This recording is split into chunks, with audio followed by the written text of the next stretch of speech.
প্রিয় শিক্ষার্থী, কেমন আছো তোমরা সবাই? নিশ্চয়ই ভালো আছো। ডিজিটাল প্রযুক্তি ক্লাসগুলো কেমন লাগছে? নিশ্চয়ই ভালো। অনেকে বুঝতে পারছি, অনেকে একটু কম বুঝতে পারছি, বাট ইনশাল্লাহ আমরা ক্লাস করতে করতে আমাদের প্রবলেমগুলো আসলে সলভ হয়ে যাবে যখন আমরা গ্রুপ মেম্বার্সদের সাথে, শিক্ষকের সাথে, আমাদের ফ্যাসিলিটেটরের সাথে বিষয়গুলো শেয়ার করব। তো আজকে ক্লাসে সবাইকে স্বাগতম জানাচ্ছি। আজকে আমরা শিখন অভিজ্ঞতা 2 থেকে সেশন 2 নিয়ে আলোচনা করব। তো আজকে আমরা কি নিয়ে পড়বো? আজকে আমরা দেখব এখানে শিখন অভিজ্ঞতা 2 থেকে সেশন 2, যেটি হচ্ছে আমার পরিবারের মুঠোফোন কতটুকু নিরাপদ।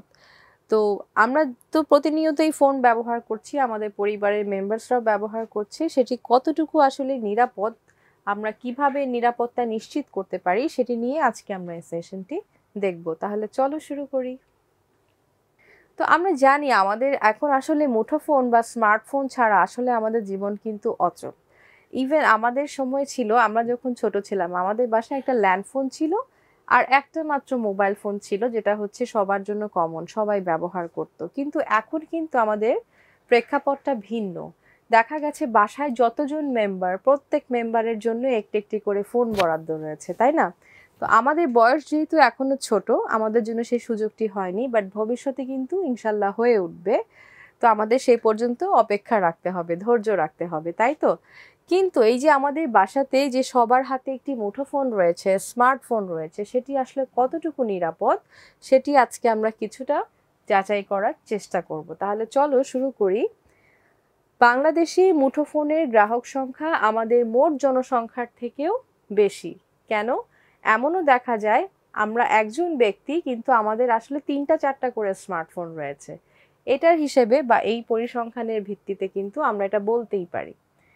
এর অর্থ হচ্ছে বয়স বা অন্য কোনো কারণে যদি আমরা এখনো মুঠোফোন নাও পাই, আমাদের আশেপাশে অনেকেই বা পরিবারের অনেক সদস্যই এই মুহূর্তে মুঠোফোন ব্যবহার করছে। তাও অনেকের একই সাথে একাধিক নাম্বার রয়েছে, মানে একটা ফোনে দেখা যায় সে অনেকগুলো সিম কার্ড ব্যবহার করে, কিংবা তার 2টা 3টা মোবাইল ফোনে সে আরও একাধিক সিম কার্ড ব্যবহার করছে। তো এটাও কিন্তু আমরা মাঝে মাঝে খুঁজে পাই। আমরাও হয়তো কিছুদিনের মধ্যে এটি ব্যবহারের সুযোগ পাবো। কাজেই এখন থেকেই মুঠোফোনের নিরাপদ ব্যবহার নিয়ে আমাদের কি হওয়া দরকার? সচেতন হওয়া দরকার। একটি আধুনিক বা স্মার্টফোন, যেটি স্মার্টফোন নামে পরিচিত, আমরা মুঠোফোনকে স্মার্টফোন নামেও বলি, এটি কিন্তু দেখতে অনেকটা এইরকম ছবির মতো, তাই না? এখানে আমরা একটা স্মার্টফোন দেখতে পাচ্ছি। আচ্ছা, আমরা একটু জানি যে আসলে স্মার্টফোনকে আমরা স্মার্ট কেন বলছি, এটাকে আমাদের স্মার্ট বলার কারণ কি? এটা তো ফোন। আমরা জানি ফোন দিয়ে আমরা কি করি, এক জায়গা থেকে অন্য জায়গায় আমাদের তথ্য আদান প্রদান করছি। কিন্তু এই ফোনটা দিয়ে তথ্য আদান প্রদানের সাথে সাথে আমরা যখন একসাথে ইন্টারনেট ব্রাউজ করছি, একই সাথে আমরা গেম খেলছি, একই সাথে আমাদের মন চাইলে আমরা গান শুনছি, আজকে আসলে বৃষ্টি হবে নাকি হবে না সেটাও আমরা চেক করতে পারছি, আজকে ডেট কি, আজকে টাইম কি, সেটা আমাকে দেখাচ্ছে। আবার সঙ্গে সঙ্গে আমি বিভিন্ন অ্যাপসকে ডাউনলোড করে সেই সুবিধাগুলো নিতে পারছি। তো এই যে এতগুলো কাজ আমরা একসাথে করছি, সাথে সাথে আবার ফোন আসলে সেটা রিসিভ করছি, আবার নিজেরাও অন্যদেরকে ফোন করছি। তো সবগুলো কাজ যখন একসঙ্গে একটা ডিভাইস করছে, সে তো অনেক স্মার্ট, তাই না? তোমরাও অনেক স্মার্ট, তোমাদের সাথে সাথে তোমাদের ফোনটিও অনেক স্মার্ট, কারণ তারা অনেকগুলো কাজ একসাথে করতে পারছে। আমাদেরকে জাস্ট তাদেরকে কমান্ড দিতে হচ্ছে, আমাদের কমান্ড নিয়ে নিয়ে সে সবগুলো কাজ একই সাথে করছে। তো এই যে যেহেতু সবগুলো কাজ আমরা একটা ডিভাইস দিয়ে করতে পারছি, তাই ওকে আমরা বলছি মুঠোফোন। আর স্মার্টফোন যেটা আমি বলছিলাম, এই মুঠোফোনগুলোকে আমরা স্মার্টফোন বলছি। তুমি কি কখনো বাটন ফোন দেখেছো? হয়তো দেখেছো। আমাদের এখনো অনেকে বাটন ফোন ইউজ করে। বাটন ফোনের যে গঠন, সেই ফোনের সাথে কিন্তু এই ফোনের কিছুটা ভিন্নতা রয়েছে। এখানে আমরা স্ক্রিনে কিন্তু টাচ করে, টাচ স্ক্রিন এটাকে বলা হয়, আমরা টাচ করে এই স্ক্রিনটাকে ম্যানিপুলেট করি, বা এই স্ক্রিনের সবগুলো যাবতীয় কাজ আমরা স্পর্শের মাধ্যমে বা আমাদের ফিঙ্গার টিপ দিয়ে আমরা কিন্তু কমান্ডগুলো দিচ্ছি। কিন্তু বাটন ফোনে কিন্তু এর উল্টো, আমাকে বাটন চাপতে হচ্ছে এবং আমাকে কমান্ড দিতে হচ্ছে, তাই না? সো এই যে আমার স্মার্টফোনটা যে আমাকে এতগুলো সুবিধা দিচ্ছে, আমার এখন প্রতিদিনের সঙ্গী হিসেবে কিন্তু আমি আগে আমার স্মার্টফোনটাকেই চিন্তা করছি, তাই না? তো এর গঠন, কার্যকারিতা, যন্ত্রাংশ ইত্যাদি দ্রুত পরিবর্তন হচ্ছে, প্রতিদিনের নতুন নতুন ভার্সন আসছে।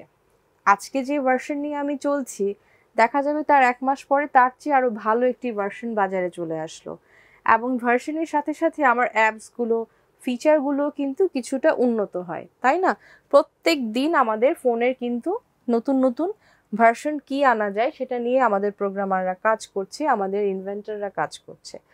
কিছুদিনের মধ্যেই এক এক ব্র্যান্ডের এক এক মডেল ও ভার্সনের মুঠোফোন বাজারে চলে আসে। এটি আগের চেয়ে আরো বেশি গতির ও কার্যকরী হয়, যেটা বলছিলাম, নতুন নতুন ফিচার অ্যাড হয়, ফোনের কিছুটা ডিজাইনে চেঞ্জ আসে। তো এগুলোর জন্য আমাদের কিন্তু নতুন নতুন ভার্সন দেখা যাচ্ছে এক একটা ব্র্যান্ডের, যেমন রয়েছে শাওমি, রয়েছে আমাদের স্যামসাং, রয়েছে অ্যাপল। তো যেই যেই ব্র্যান্ডের ফোনগুলো আছে প্রত্যেকেই তাদের ভার্সনগুলোকে কিন্তু প্রতিনিয়ত আপডেট করে করে বাজারে নিয়ে আসছে। অসৎ উদ্দেশ্যে আমাদের মুঠোফোন যখন কেউ দখল করে, তখন বিভিন্ন সফটওয়্যারের মাধ্যমে আমাদের অ্যাকাউন্টে সে প্রবেশ করে। যখনই আমাদের মুঠোফোনটা কোনো হ্যাকারের আন্ডারে চলে যাচ্ছে, আমার সঙ্গে সঙ্গে সেই হ্যাকারও কিন্তু আমার অ্যাকাউন্টগুলোতে প্রবেশ করতে পারছে। কত ভয়ানক দেখেছো? আমার সাথে সাথে আরও একজন আমাকে গতিবিধি ফলো করছে বা আমার অ্যাকাউন্টগুলোকে অ্যাক্সেস করছে। এমনকি সফটওয়্যার দ্বারা নিয়ন্ত্রিত গুরুত্বপূর্ণ যন্ত্রাংশগুলোরও নিয়ন্ত্রণ তাদের হাতে চলে যায়। ইভেন তারা চাইলে আমার সেই অ্যাকাউন্টগুলোর মধ্যে বিভিন্ন পরিবর্তনও ঘটাতে পারে। তো আমরা তাহলে কি করব? আমাদের জানতে হবে। আমাদের অ্যাকাউন্ট ব্যবহার করে তারা বিভিন্ন জনকে বিভ্রান্তিমূলক বার্তা পাঠাতে থাকে, কখনো কখনো আমাদের নাম নিয়ে বিভিন্ন জনের কাছে বিভিন্ন কিছু দাবি করে বা আর্থিক সহায়তা চায়। আমি কিন্তু একবার এরকম একটা অভিজ্ঞতার ভেতর দিয়ে গিয়েছি। আমার একটা আঙ্কেল, দেখা গেছে তার ফেসবুক আইডিটা কেউ একজন হ্যাক করে নিয়েছে। হ্যাক করে নেওয়ার পরে সেই ফ্রেন্ড লিস্ট যারা ছিল, সেই ফেসবুকে তার যে বন্ধুরা ছিল বা ফ্রেন্ড লিস্ট ছিল, তার মধ্য থেকে সে খুঁজে বের করেছে তারা তার খুব নিকট আত্মীয়। এটা কিন্তু সে মেসেজ গ্রুপে গেলেই দেখতে পায় যে কাদের সাথে তার খুব বেশি কথা হয়, কাদের খোঁজ খবর সে খুব বেশি নেয়, বা কে তার সম্পর্কে কি হয়, একটা ধারণা কিন্তু ওদের মধ্যে চলে আসে। তো সে কি করেছে, সেই হ্যাকার, সে নিকট আত্মীয়, আমার চাচ্চুর যে নিকট আত্মীয়রা রয়েছেন সবার কাছেই একটা কমন মেসেজ পাঠিয়েছে যে সে আসলে আর্থিকভাবে খুব বিপদে পড়েছে। সে কিছু বড় একটা অ্যামাউন্ট, প্রায় 50,000 টাকা সবার কাছে ধার হিসেবে চাইছে। সে একটা আর্থিকভাবে সমস্যার ভেতর দিয়ে যাচ্ছে। তো এরকম একটা মেসেজ যখন আমি পেলাম, আমি জানি যে আমার চাচ্চু ভালো আছে, তেমন কোনো সমস্যা আমি দেখিনি। তো আমি বিকাশ নাম্বারও দেয়া ছিল যে তাকে সেই বিকাশে আমরা যেন 50,000 টাকা দিয়ে তাকে সাহায্য করি, তা সে ধার হিসেবে টাকাটা নিতে চাচ্ছে। তখন আমি কি করলাম, আমার চাচুকে রিং দিলাম যে এরকম এরকম চাচু, আপনি কি বিপদে পড়লেন, কি হলো, আমাদেরকে তো আগে বললেন না, বললে আমরা অবশ্যই হেল্প করতাম। তখন আমার চাচা খুব অবাক হয়ে গেলেন যে কি বলো, আমার আমার অ্যাকাউন্ট থেকে এরকম মেসেজ তো আমি পাঠাইনি, কখন পাঠালাম?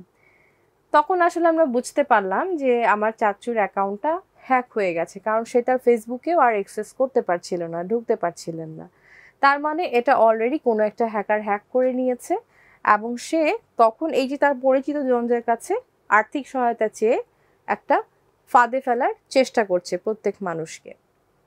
তো এই যে আমি একটা আমার নিজের অভিজ্ঞতা শেয়ার করলাম, এরকম অভিজ্ঞতা কিন্তু তোমাদের জীবনেও আছে, তাই না? তুমি তোমার না থাকতে পারলেও তোমার পরিবারের কারো আছে, কারো না কারো এই অভিজ্ঞতা হয়েছে। তো যারা হ্যাকার তারা অবশ্যই খুব শক্তিশালী, তারা আমাদের অ্যাকাউন্টে ঢুকে কিন্তু আমাদের অ্যাকাউন্টের কন্ট্রোলটা নিয়ে নেয়, এবং তখন আমাদেরকে হ্যারাস করার জন্য এই কাজগুলো করে থাকে। তো আমরা আবার পড়ায় ফিরে যাচ্ছি। অসৎ উদ্দেশ্যে আমাদের মুঠোফোন যখন কেউ দখল করে নেয়, তখন বিভিন্ন সফটওয়্যারের মাধ্যমে আমাদের অ্যাকাউন্টে সে প্রবেশ করে, এটা আমরা জানলাম। তারপর দেখলাম যে আমাদের নাম নিয়ে সে বিভিন্ন জনের কাছে আর্থিক সহায়তা চায়। তাছাড়া আমাদের জন্য অপমানজনক বা কোনো নাশকতাজনক কাজে দায়ী হতে পারে এমন কার্যকলাপও কি করে, তারা করতে পারে। আমাদের মুঠোফোন বা ডিভাইসে থাকা ব্যক্তিগত গোপনীয় তথ্য তারা ফাঁস করে দিতে পারে, যা আমাদের জন্য খুবই অপমানজনক হতে পারে। পরের পৃষ্ঠায় আমরা মুঠোফোনের 4টি বহুল ব্যবহৃত সফটওয়্যার বা অ্যাপের ছবি দেখতে পাচ্ছি। প্রত্যেকটি ছবির নিচে খালি জায়গায় আমরা এখন লিখব এই সফটওয়্যারগুলো ব্যবহারের ক্ষেত্রে ব্যবহারকারীর অসতর্কতা কী ধরনের নিরাপত্তা ঝুঁকি তৈরি করতে পারে।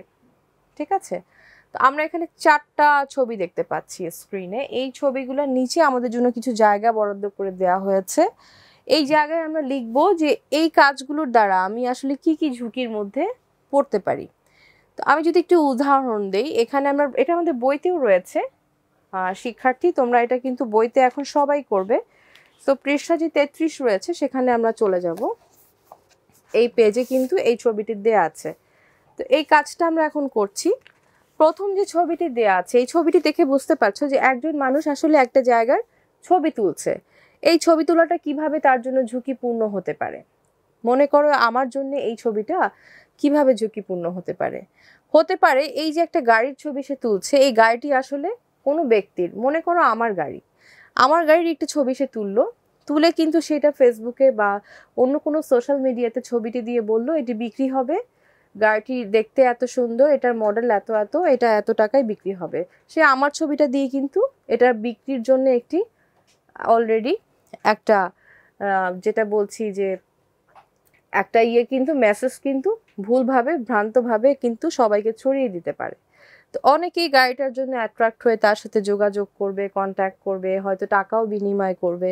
তো এভাবে কিন্তু এটা তার জন্য একটা খুবই সুফল বয়ে আনবে, বাট যার গাড়ি তার জন্য এটা একটা ঝুঁকি। তো এটা আমি একটা এক্সাম্পল দিলাম, আরও অনেক ইনসিডেন্ট তোমরা এর সাথে রিলেট করে লিখতে পারো। এরপর আমরা দ্বিতীয়ত যেই ছবিটি দেখছি সেখানে কিন্তু আমরা দেখতে পাচ্ছি মোবাইলে প্যাটার্ন কেউ দেখাচ্ছে। এখানে মোবাইলে প্যাটার্ন শো করছে। এই যে দেখো, ফিঙ্গার দিয়ে আমরা যখন মোবাইলটাকে লক খুলতে চাই আমরা কিন্তু প্যাটার্ন দেই, সেই প্যাটার্নটা সে ঘোরাচ্ছে, বিভিন্ন ডটের মধ্য দিয়ে প্যাটার্ন দিচ্ছে। তো এটা কিভাবে, প্যাটার্নটা কিভাবে আমাদের জন্য ঝুঁকির কারণ হতে পারে। মনে করো পাশ থেকে কেউ দেখছে এই প্যাটার্নটা সে আসলে কিভাবে দিচ্ছে। আমি হয়তো প্যাটার্নে দিয়ে রেখেছি টি টি, যেটা লিখতে গেলে যেভাবে প্যাটার্ন হয় সেটা হয়তো আমার প্যাটার্নের পাসওয়ার্ড। তো এটা যদি পাশ থেকে কেউ দেখে নেয় কোনো না কোনোভাবে, মনে করো আমি যদি মোবাইলটি রেখে যদি আমি কোনো কাজে অন্য জায়গায় চলে যাই, সে কিন্তু ইজিলি আমার প্যাটার্নটা ফলো করে আমার মোবাইলে ঢুকে তার যদি কোনো কাজ থাকে বা আমার অ্যাকাউন্টে কোনো ক্ষতি করার ইচ্ছে থাকে সে কিন্তু সেটা করতে পারবে। তো এইখানে এটাও একটা এক্সাম্পল। তো এই যে আমি দুটো এক্সাম্পল এখানে দিলাম, তোমরা এগুলো এই ডেসক্রিপশন বক্সে কিন্তু লিখতে পারবে। সেটা আমি আমার দিক থেকে দিয়েছি, তোমরা আরও অনেক সুন্দর এক্সাম্পল কিন্তু বানাতে পারবে যে এগুলো কিভাবে ঝুঁকির কারণ হতে পারে। সেগুলো তোমরা এখন এই 4টা বক্সে লিখে ফেলবে, এটা তোমাদের কাজ। এখানে আমরা আরেকটা স্ক্রিন দেখতে পাচ্ছি, সেখানে আছে ওয়াইফাই আমরা জানি প্রত্যেকটি ওয়াইফাই কানেকশনে একটা পাসওয়ার্ড দেওয়া থাকে। তো এখানে আমরা দেখতে পাচ্ছি ওয়াইফাই উইন্ডো অন করা আছে, এটা কিভাবে ঝুঁকির কারণ হতে পারে। তারপর এখানে আমরা দুটো উইন্ডো দেখতে পাচ্ছি, মেসেজ বিনিময় হচ্ছে, হয়তোবা তাদের মধ্যে কোনো মেসেজ আদান প্রদান হচ্ছে। এই মেসেজ আদান প্রদানে কি কি ঝুঁকি হতে পারে, তো এইগুলো আমরা এখন এই 4টা বক্সে লিখে নিব, এটা হচ্ছে আমাদের কাজ। এরপরে আমরা নেক্সট যে পড়াটি রয়েছে সেখানে চলে যাচ্ছি। মুঠোফোনের নিরাপদ ব্যবহারের প্রথম ধাপে ব্যবহারকারীকে নিশ্চিত করতে হয় যে অনুমোদিত মানুষ ছাড়া আর কেউ যেন এটি ব্যবহার করতে না পারে। সো নিরাপত্তা যখন আমরা আমাদের স্মার্টফোনকে দিব, আমাকে সবসময় এই স্মার্টফোনের প্রতি একটা মানুষের ব্যবহারকে নিশ্চিত করতে হবে। আমার ফোনটা যেন 4-5 জন একেবারে ঢালাওভাবে ইউজ না করে। যদি 4-5 জন ইউজ করে, কারো যদি আমার জন্য ব্যাড ইন্টেনশন থাকে, আমার অ্যাকাউন্টগুলো কিন্তু ঝুঁকির সম্মুখীন হয়ে যাবে, তাই না? কিন্তু আমরা যেহেতু ছোট মানুষ, আর দেখা যায় যে আমরা বেসিক্যালি আমাদের আম্মুর ফোন ব্যবহার করি, কেউ আমাদের বাবার ফোন ব্যবহার করি, বড় ভাই আপুর ফোন ব্যবহার করি। তো আমাদেরকে তো তাদের ফোন ব্যবহার করতেই হয়, যেহেতু আমার নিজস্ব কোনো ফোন নেই। কিন্তু ব্যবহার করার সময় তোমাদেরকে অবশ্যই মেনটেন করতে হবে তাদের কোনো অ্যাকাউন্ট, পার্সোনাল অ্যাকাউন্টে তুমি যেন কোনো ক্ষতি না করে ফেলো। ঠিক আছে, তোমাকে খুব সাবধানতার সাথে তাদের অনুমতি সহকারে তো তাদের ফোনটা তোমাদেরকে অ্যাক্সেস করতে হবে, খুব সাবধান হতে হবে। ঠিক আছে, তোমার একটি ছোট্ট ভুল হয়তো অনেক বড় বিপদের সম্মুখীন করে ফেলতে পারে সে মানুষটিকে। সো এটা আমরা সব সময় মাথায় রাখবো। তারপর দেখো আমরা আরেকটু পড়ে নিচ্ছি। সাধারণত যে উপায়ে এটি করা হয় সেটি হচ্ছে পাসওয়ার্ড, পিন কোড, পিন নম্বর, পাস কি। আমি যদি একটু এগুলাকে আমি এখানে একটু দেখাচ্ছি আমরা এখানে আসলে কি কি ইউজ করছি নিজেদের নিরাপত্তা ব্যবহার করার জন্য। পাসওয়ার্ড, পিন কোড, পিন নম্বর, পাস কি, এইসব বিভিন্ন আমরা কিওয়ার্ডগুলো ব্যবহার করছি। তো আমরা যখন পাসওয়ার্ড ব্যবহার করি, বেসিক্যালি ফোনের জন্য আমরা যখন পাসওয়ার্ড সেট করি বা পিন কোড সেট করি, সেটা দেওয়ার জন্য আমাদের কি সুবিধাটা হচ্ছে, আমি একাই কিন্তু আমার ফোনটাকে অ্যাক্সেস করতে পারছি, অন্য কেউ চাইলেই কিন্তু এসে আমার ফোনটাকে আর অ্যাক্সেস করতে পারছে না, সে কিন্তু ঢুকতে দিচ্ছে না। আর আমি যখন রং পাসওয়ার্ড প্রেস করি সে কিন্তু আমাকে মেসেজ দিচ্ছে যে আমার পাসওয়ার্ডটা ঠিক নেই, so they will not give us access to enter, right? So এইভাবে আমরা কিন্তু নিজের মুঠোফোনের যে নিরাপত্তা সেটাকে নিশ্চিত করতে পারি। সো আমি এখানে কিছু মার্কিং করলাম, প্রত্যেকটাই কিন্তু এখানে রয়েছে। আমরা প্যাটার্ন ইউজ করি, আমরা পাসওয়ার্ড দিই, আমরা পিন ইউজ করি। তোমরা নিশ্চয়ই বিকাশ অ্যাকাউন্ট দেখেছো, সেখানের জন্য কিন্তু আবার পিন কোড ইউজ করা হয়, পিন নাম্বার ইউজ করা হয়, সেখানে কিন্তু আবার পাসওয়ার্ড নেই, তাই না? সো এইভাবে আমরা এইগুলো ব্যবহার করে আমাদের মুঠোফোনের নিরাপত্তাটাকে নিশ্চিত করছি। সো এখন আমরা নেক্সটে চলে যাই। সাধারণত আমরা যে পিন কোডটা ব্যবহার করি সেটা ক অক্ষরের হয়ে থাকে? নিশ্চয়ই 4টা অঙ্কের ডিজিট হয়ে থাকে। সো আমরা পিন কোডের জন্য বেসিক্যালি 4 অঙ্কের ডিজিট দেখতে পাই, ঠিক আছে? মনে করি আমার পিন কোড 1 2 3 4। বেসিক্যালি আমরা যখন পিন কোড ব্যবহার করি সেটা হচ্ছে আমরা 4টা অক্ষর দিয়ে আমরা পিন কোড ব্যবহার করি। তো তোমাদের মোবাইলে মাঝে মাঝে ভেরিফাই করার জন্য পিন কোড আসে, ঠিক আছে? ভেরিফিকেশন কোড আসে, সেটাও কিন্তু একটা পিন কোড। সেখানে কিন্তু এটা লেন্থ আছে, 5 অক্ষর 6 অক্ষরও হয়। তো সেই ক্ষেত্রে আমরা কিন্তু ম্যাক্সিমাম ক্ষেত্রে আমাদের পিন কোডটা হয় হচ্ছে 4টা অক্ষর দিয়ে। তবে কখনো কখনো আরো বেশি অঙ্কেরও হতে পারে, যেটা আমি এক্সাম্পল দিচ্ছিলাম যে বিকাশে আমরা যে পিন কোড ব্যবহার করছি বা পিন অক্ষর ইউজ করছি সেটা কিন্তু সবসময় 4 ডিজিটের হয় না, সেটা আরো বেশি হয়, ঠিক আছে? আমরা আমাদের আগের শ্রেণীতে ক্রেডিট কার্ডের পিন কোড সম্পর্কে জেনেছি। আমরা যখন ক্লাস 7-এ পড়তাম তখন আমরা পিন কোডের ব্যবহারগুলো সম্পর্কে জেনেছি। সো তোমরাও নিশ্চয়ই জানো ক্রেডিট কার্ডের জন্য আমাদের পিন কোড ইউজ করতে হয়। মুঠোফোনের পিন কোডও একইভাবে কাজ করে। এবার আমরা নিচের এই ছকটি বাড়ি থেকে পূরণ করে আনবো। আমরা এই ছকটি সবার বইতে অলরেডি রয়েছে, আমরা দেখতে পাচ্ছি। খুব সহজ উত্তর। আমরা এখন এই উত্তরগুলো দিয়ে এই ছকটি পূরণ করব। আমরা একটু দেখি, আমি একটু হেল্প করি তোমাদেরকে। পরিবারের কতজন সদস্য নিরাপত্তার জন্য পিন কোড চালু করেছেন? তোমার পরিবারে মনে করো তোমার 4 জন সদস্য রয়েছে, তোমার বাবা মা, বড় বোন বা বড় ভাই এবং তুমি। তোমার বড় আপুরও একটা ফোন আছে, মায়েরও আছে, বাবারও আছে। তো তাদের 3টা ফোন যে তারা ব্যবহার করছে সেখানে কি তারা পিন কোড চালু করেছে? যদি করে থাকে তোমরা সেখানে উত্তরে লিখবে হ্যাঁ। যদি না করে থাকে পিন কোডের বদলে তারা কি ইউজ করছে? প্যাটার্ন ইউজ করছে, পাসওয়ার্ড ইউজ করছে, পাস কি ইউজ করছে, নাকি ফেস ডিটেকশন ইউজ করছে, নাকি ফিঙ্গারপ্রিন্ট দিয়ে তাদের মোবাইলে এন্ট্রি নিতে হয়? কিভাবে করতে হয় সেই অপশনগুলো কিন্তু তোমরা এখানে লিখতে পারো। পরিবারের সদস্যরা মুঠোফোন নিরাপত্তার জন্য আরও কি কি পদক্ষেপ নিয়েছেন? তুমি মনে করো যে তোমার আপুর ফোনটা তুমি যখন চেক করছো তখন তুমি দেখতে পারো যে তোমার আপু আসলে ফোনটিকে নিরাপদ রাখার জন্য কি কি স্টেপ নিয়েছে। সে কিন্তু একটা সেফগার্ড বা একটা অটো গার্ড ইউজ করতে পারে, যেটা দিয়ে সে কিন্তু ভাইরাসকে ডিটেক্ট করতে পারবে। তারপর রয়েছে সে অপরিচিত যে নম্বরগুলো আছে সেগুলোকে হয়তো ব্লক করে রেখেছে, ব্লক লিস্টে ফেলে রেখেছে। তারপরে হতে পারে সে তার মোবাইলের জন্য পিন পাসওয়ার্ড ইউজ করেছে বা প্যাটার্ন ইউজ করেছে। তো এই যে আমি বললাম এরকম নিশ্চয়ই আরও কিছু পদক্ষেপ তারা নিয়েছে তাদের মোবাইলটাকে সিকিউর করার জন্য। সেই স্টেপগুলো তোমাকে এখন এখানে লিখে নিতে হবে।